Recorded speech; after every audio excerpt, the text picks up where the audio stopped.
Kirifia magan konate Sekou jataba Subayo nare magan mandenga jaga subaya kadi nganyilelema worolankoma nekayilelema jugutankoma ni worolankoma Sekou ye jata ye fodaga jala simba wilila deliko bila mandi fenkelen kwe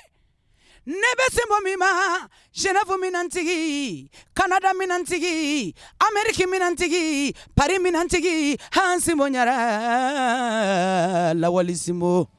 Mbesimbo ni barikada, iya subale, Sekou ni masaya, nare mandenga subale, Sekou ni masaya, jonye dunanye kadugulen korobo. Sabu ye moyala aywa damnena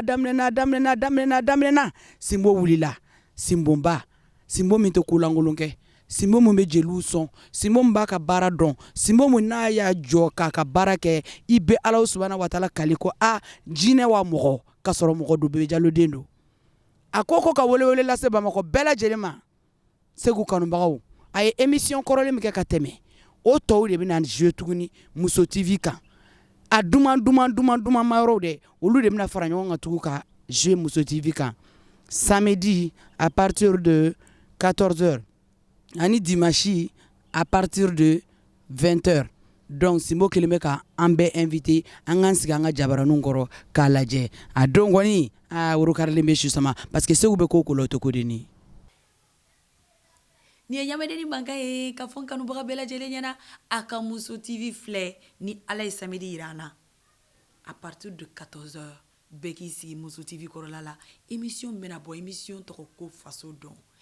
dɔn ye jɔn ka initiative ye an ka Maliba in kɔnɔna na yan nɔ o de ye Sekou Simbo ye masakɛ wa nɔnɔ kɛnɛ ale ko k'ale bɛ Europe ale hakili b'a faso la a t'a fɛ an ka ladaladenw ka tunu donc o de émission bɛna bɔ Mousso TV kan ni Ala ye samedi yira an na à partir de 14h a redivision bɛ kɛ dimanche à partir de 20h faso dɔn yɛrɛ min tɛmɛna ambiance fɛn fɛn kɛra faso dɔn kɛnɛ kan